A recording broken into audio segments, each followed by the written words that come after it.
Have you ever wondered why life presents us the same kind of scenarios over and over again?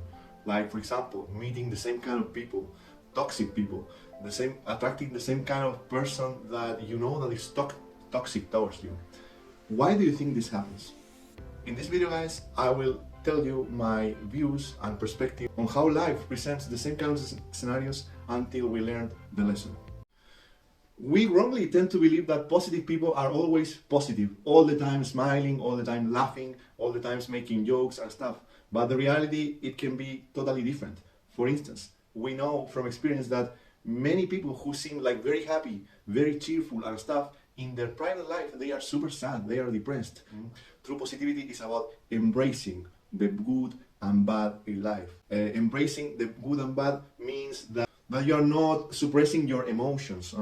I know that Stoics, for instance, are well known for not showing emotions, but this doesn't mean that they don't have emotions. Actually, I think that Stoics, we are really grounded. We are just really grounded and we know how to react, how to manage our emotions. That's something that makes us different. If we are not sending someone to hell, someone that really deserves to be sent to hell, you are basically renouncing to yourself in the sense that you are not setting boundaries, okay? So you are tolerating a specific kind of behavior because deep down you think that you deserve this kind of behavior. Probably you were tolerating bad behavior from your parents, for instance, from your friends and stuff, and you think that's normal, okay? But you know that when you have a sense of self-love and self-worth, you understand that there are some things that are not acceptable. And in order to face this with the right mindset, it is important to learn how to be assertive. And when you are assertive, you are saying all the things how they are, okay? Because if we are tolerating the things, probably there will be a time in our life that our sack of shit will be full of it and we will explode. And obviously when we are exploding, we are like, because we are already saturated by bad emotions, because you didn't say the things that you wanted to say in a specific time. Jordan Peterson, for instance, has a very good quote about this. It's like a delayed conflict is a bigger conflict in the future. When you are able to cut people off from your life, for instance, it is a very beautiful thing because maybe you will suffer for a while because sometimes it's a hard decision to make. But when you're doing this, you're setting basically a new kind of standard for the upcoming people, for the upcoming scenarios. You are like in a position now that you say to yourself, okay, I met this kind of person before, I am not willing to face the same kind of situation again.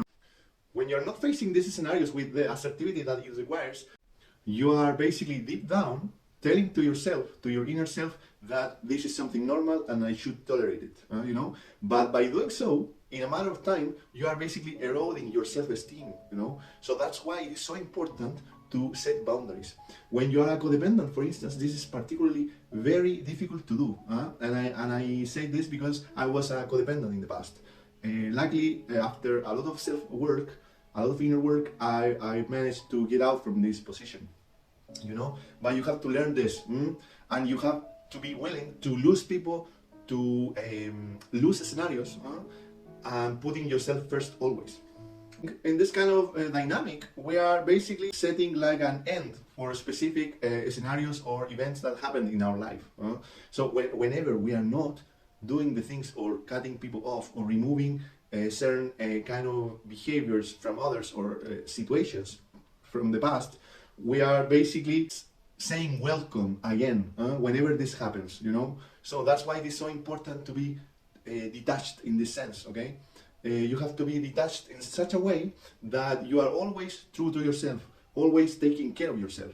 And taking care of yourself and putting yourself first is perhaps the most important step towards self-love, okay? So my final message here in this video is you have to face your emotions.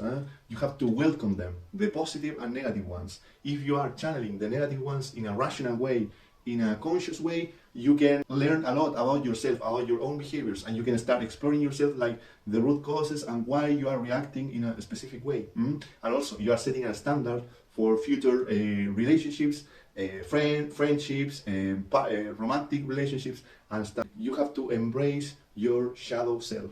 Don't fall into this kind of avoidance kind of behavior, which is like good vibes only and stuff, okay?